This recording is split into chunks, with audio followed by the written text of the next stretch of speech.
encouraging communities worldwide. We broadcast diverse international content from Europe, Asia, Africa, and now right here in the USA. Watch us via Roku on your smart TV.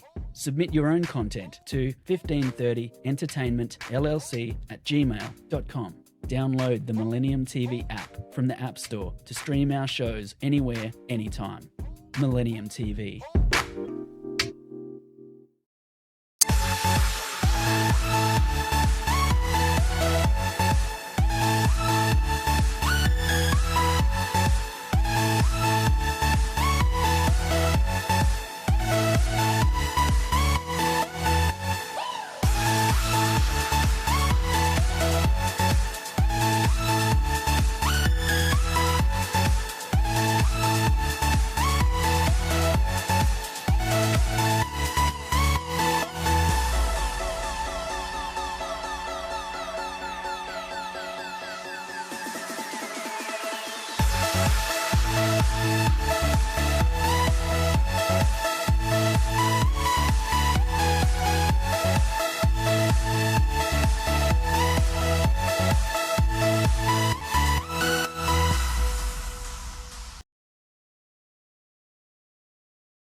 Hello and welcome to Millennium News TV 24/7 Global News Update. My name is Todd David Goldfinger, and here are today's top stories. Thanks for being with us. Jennifer Chow was astonished last month when the U.S. Census Bureau's report card on how accurately it counted the U.S. population in 2020 showed that Asian people were overcounted by the highest rate of any race or ethnic group. The director of an Asian American advocacy group thought thousands of people would be missed. Outreach activities had been scratched by the coronavirus pandemic, and she and her staff feared widespread language barriers and wariness of sharing information with the government could hinder participation. They also thought recent attacks against Asian Americans could stir up fears within the Asian population, the fastest growing race or ethnic group in the U.S. In quotes. "I'm honestly shocked," said Chow, director of the Arizona Asian American Native Hawaiian and Pacific Islander for Equity Coalition. Next news.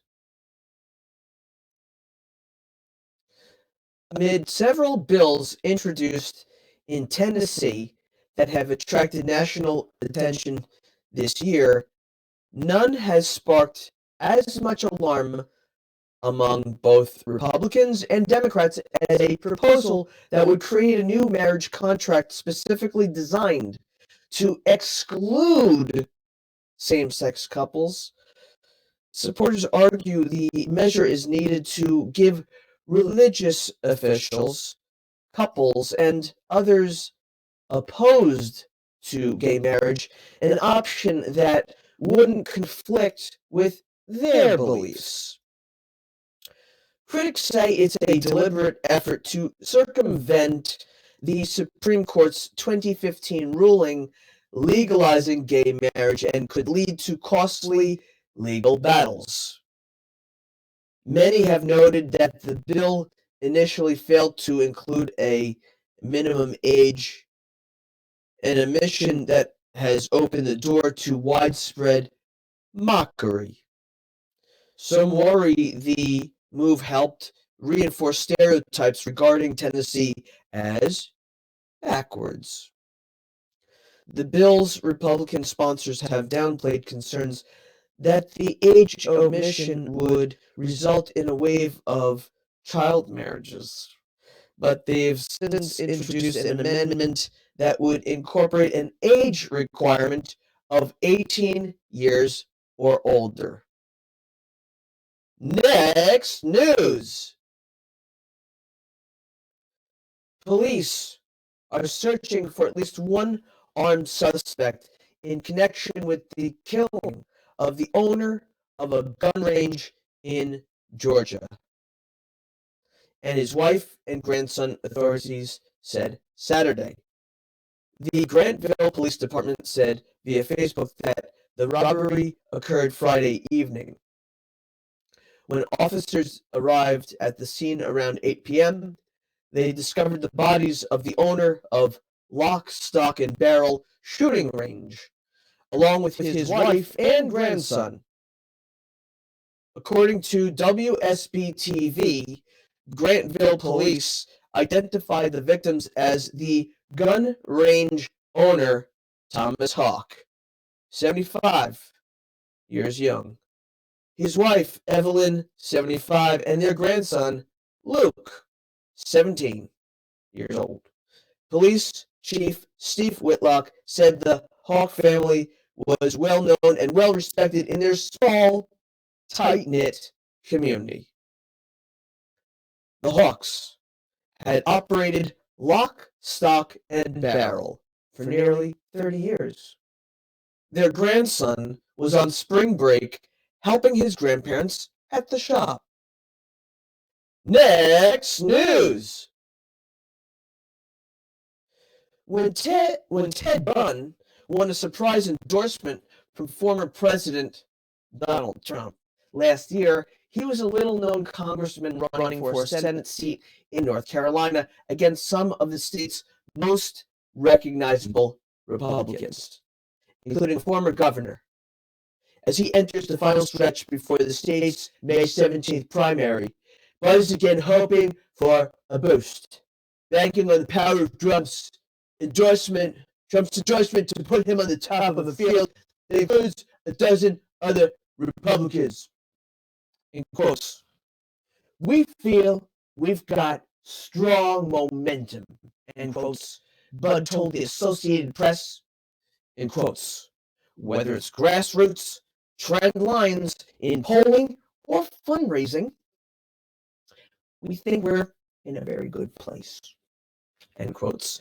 Ted's candidacy will serve as an early test of whether Trump's backing is powerful enough to lift someone from relative obscurity to the GOP nomination for a critical Senate seat. A strong showing by Bud could provide clues about how Trump backed candidates in other states, including Georgia, that vote in quick succession after North Carolina will fare. We're going to take a short break from the daily global English news of Millennium News TV 24/7. Please stay with us. Thank you. Millennium TV, bridging communities worldwide. We broadcast diverse international content from Europe, Asia, Africa, and now right here in the USA. Watch us via Roku on your smart TV. Submit your own content to 1530entertainmentllc@gmail.com. Download the Millennium TV app from the App Store to stream our shows anywhere, anytime. Millennium TV.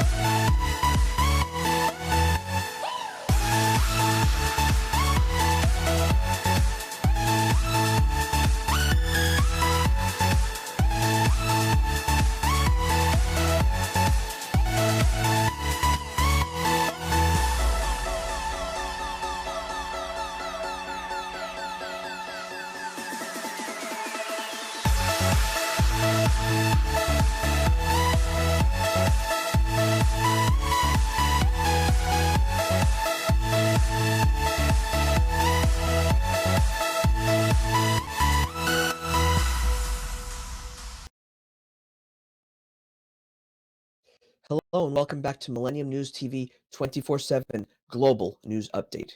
Here's a continuation of today's top stories. Thanks for being with us.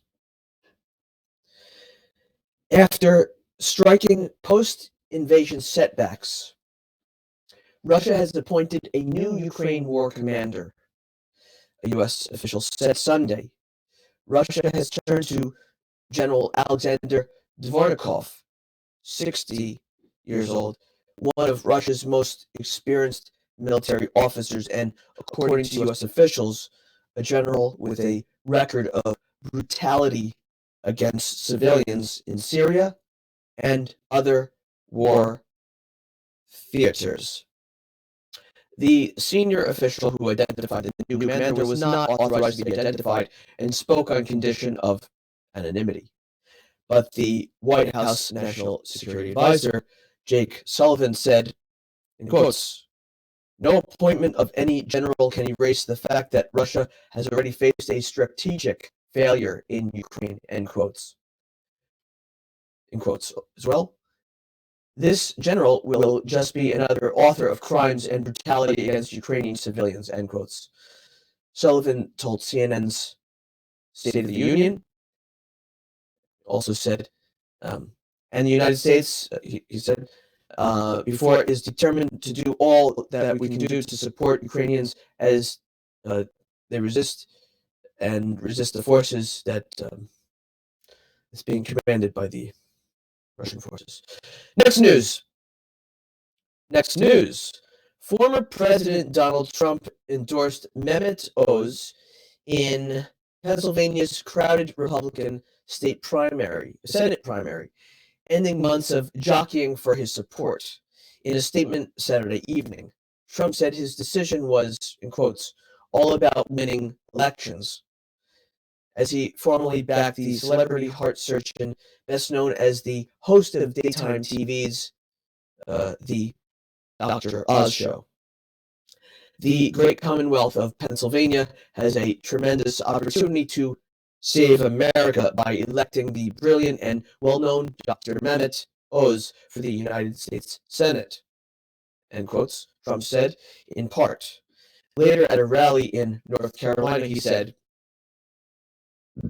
excuse me, "You know, when you're in television for 18 years, that's like Paul. That means people like you," end quotes.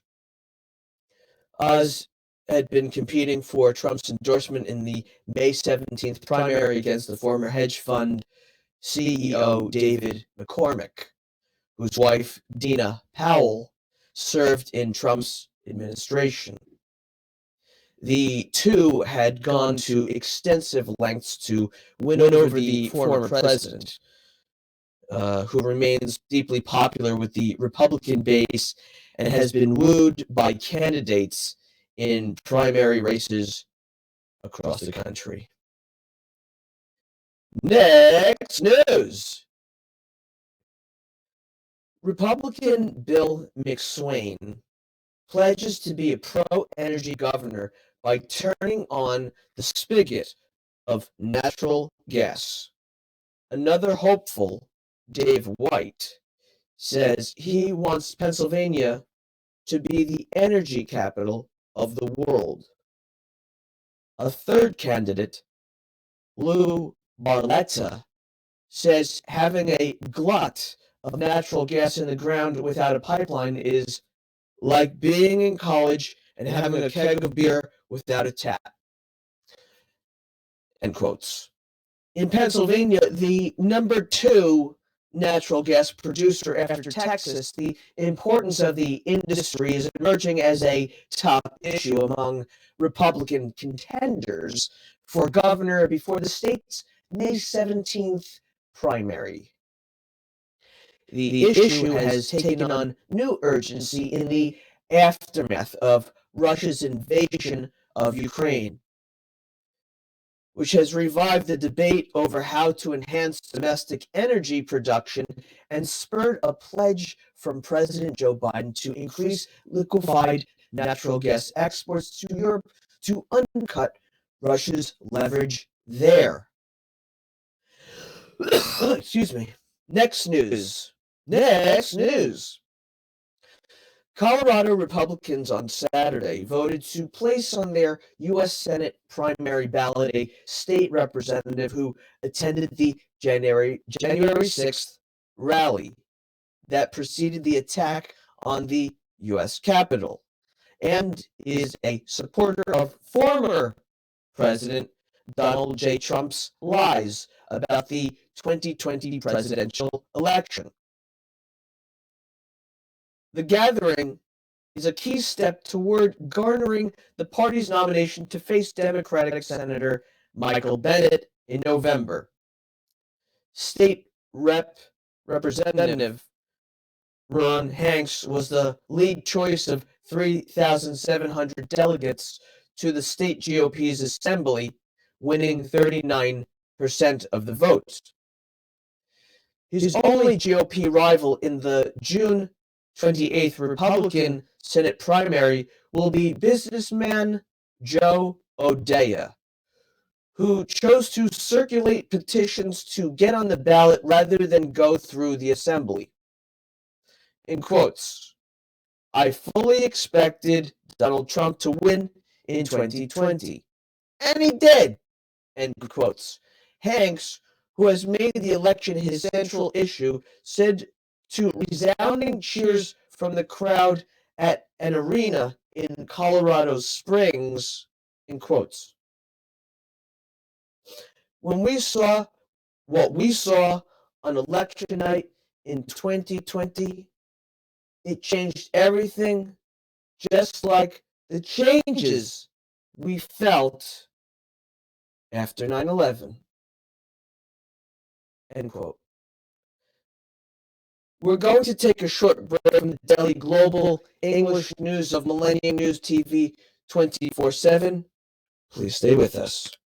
Thank you. Millennium TV, bridging communities worldwide. We broadcast diverse international content from Europe, Asia, Africa, and now right here in the USA. Watch us via Roku on your smart TV. Submit your own content to 1530entertainmentllc@gmail.com. Download the Millennium TV app from the App Store to stream our shows anywhere, anytime. Millennium TV.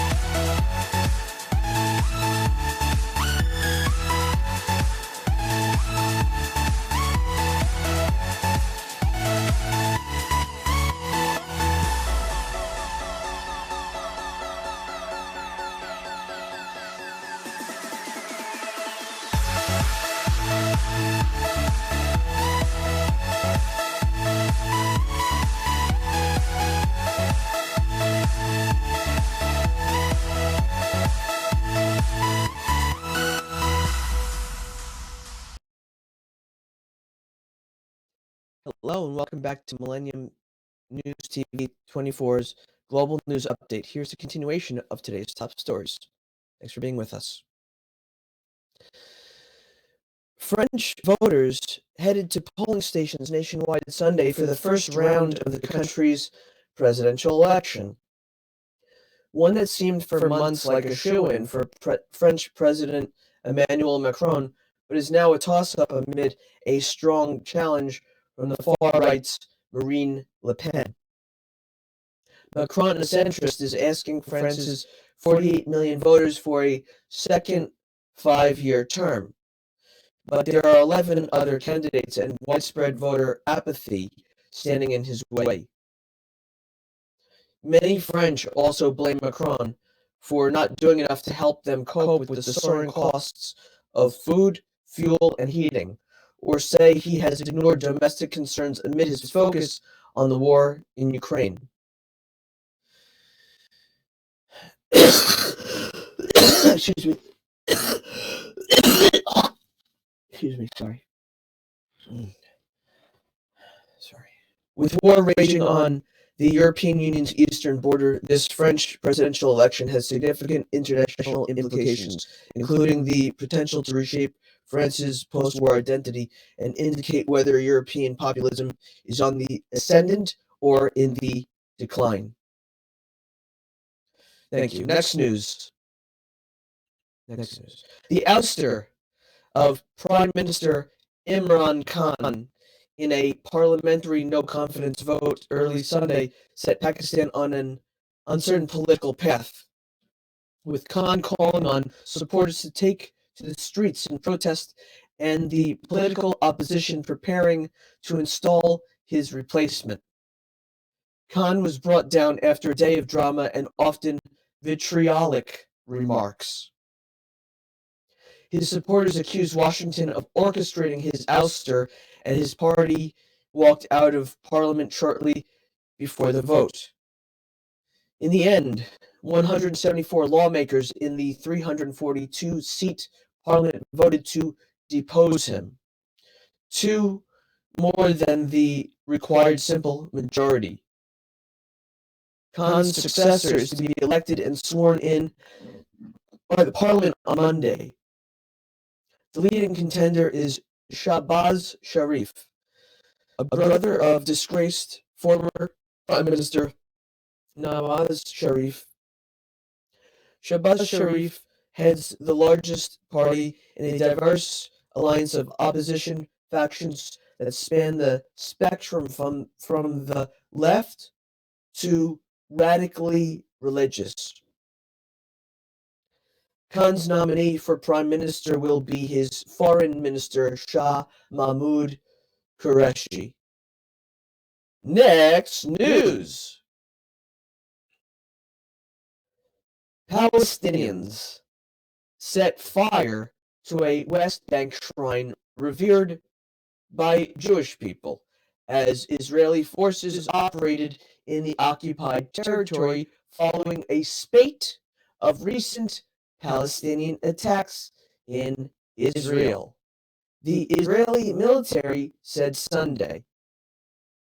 The developments come as tensions between Israelis and Palestinians have escalated during the Muslim holy month of Ramadan, which this year converges with major Jewish and Christian holidays.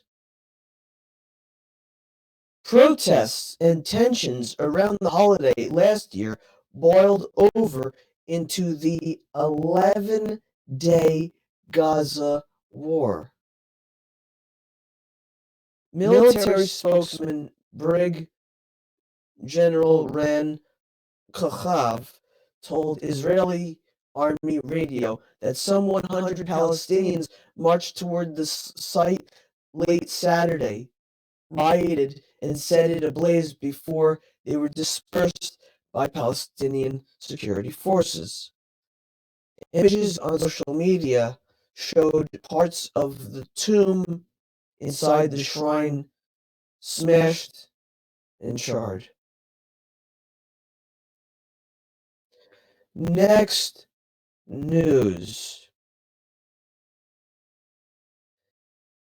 British author Jack Higgins, who wrote The Eagle Has Landed and other best-selling thrillers and espionage novels, has died. He was 92. Publisher HarperCollins said that Higgins died at his home on the English Channel island of Jersey, surrounded by his family. Born Henry Patterson in Newcastle, England, in July 1929. Higgins served in the military before studying sociology at the London School of Economics.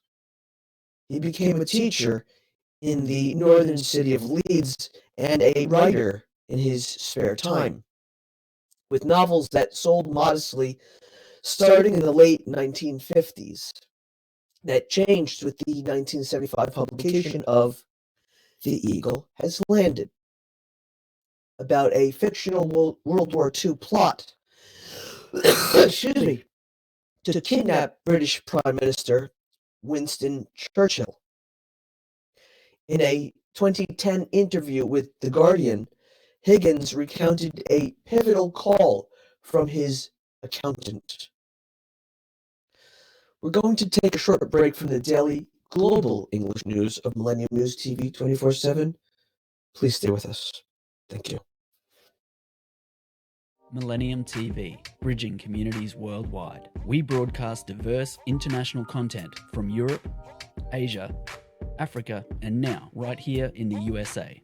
Watch us via Roku on your smart TV. Submit your own content to 1530entertainmentllc@gmail.com. Download the Millennium TV app from the App Store to stream our shows anywhere, anytime. Millennium TV.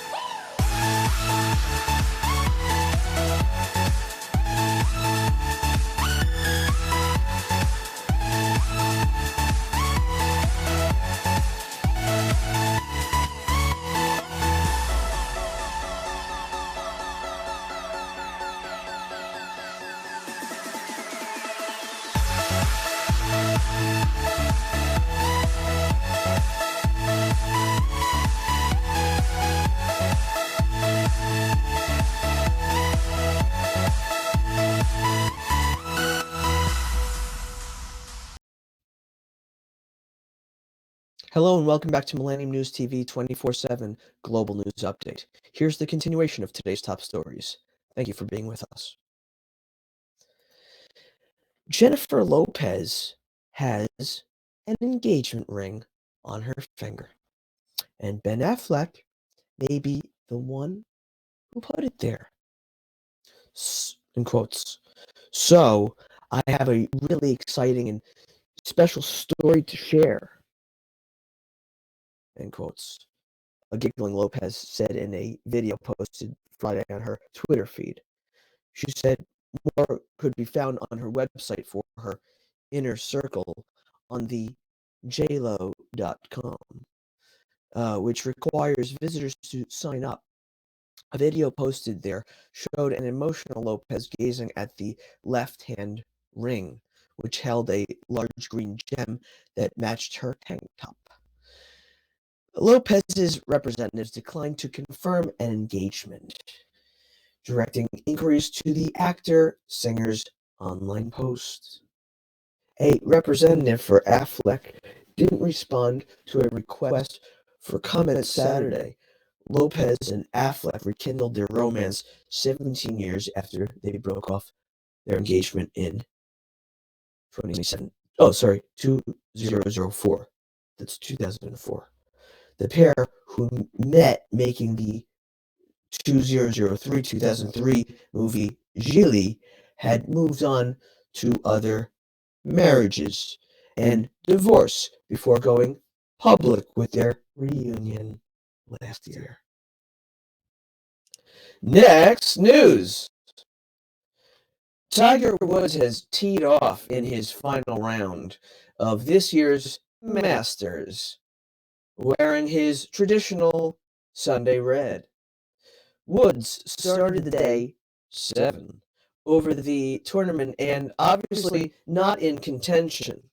The five-time Masters champion began the day 16 shots behind leader Scottie Scheffler. This was Woods' first official tournament since the pandemic-delayed Masters in November 2020. He had back surgery not long after that, and then in February 2021 nearly lost his right leg when he crashed his car in the suburbs of Los Angeles. Woods has been walking with a pronounced limp this week, but still defied long odds simply by getting back to Augusta National and able to play again. He's playing Sunday with reigning U.S. Open champion Jon Rahm. Next news. Scottie Scheffler has never been here before. Never gone to any course with the lead on Sunday in a major championship. Been close a few times, but never in the spotlight as the favorite heading into the final round. Luckily for him, someone will be with Scheffler every step of the way. Someone who has taken a few rides around the pressure cooker that is a final round with the Masters win at stake. He hired Ted Scott, who caddied in both of Bubba Watson's Masters wins on a test basis 5 months ago. It has paid huge and fast dividends, and they'll try for their fourth win in the span of 6 starts together on Sunday. In quotes, Teddy's been a great addition to the team. End quotes, Scheffler said. In quotes, I have a lot of faith in him. He works really hard. I respect him as a person. When we're out there, I have a lot of faith in him. It's really nice just having someone I can trust so much out there with me. End quotes. Next news. The harsh cold and relentless wind. The lead late Saturday afternoon at the Masters, all the elements were there for Scottie Scheffler to start feeling the pressure of trying to win his first major at Augusta National. Scheffler never looked worried until the final hole, and then only briefly. His lead at 4 shots, his confidence level high. Scheffler's wild drive to the left of the 18th fairway into the trees didn't bother him nearly as much as the sight of the spotter poking around in the leaves in a desperate search for the golf ball. In quotes. We saw the guy with the flag that always finds the balls kind of panicking. End quotes. Scheffler said. In quotes. I was like, oh, crap. Wonder what's going on there. Fortunately, they found the ball. And then all I was trying to do was figure out how I was going to get it on the green. End quotes. Like everything else this week, Scheffler figured it out. Thank you. This has been the daily global news update of Millennium News TV 24/7. Thank you for watching all over the world. Please log in to get the latest news stories, updates, editorials, current events, and we're also bridging communities worldwide with the Millennium Foundation USA.com. Please check out all of our social networking sites. That includes Facebook, Twitter, Instagram, TikTok. On TikTok, we are Millennium News 24. Also, our YouTube channel. Our YouTube channel is News Channel M24. Viewers, now on both network broadcasting, Android and iOS devices, Apple TV, Roku TV, Amazon Fire TV. Also, all smart TV platforms. Please enjoy our entertainment, our latest news and views. Our Millennium TV apps, Millennium TV USA, Android, Google, www.millenniumtv24.com. Please stay with Millennium News 24. Thank you and God bless. Peace.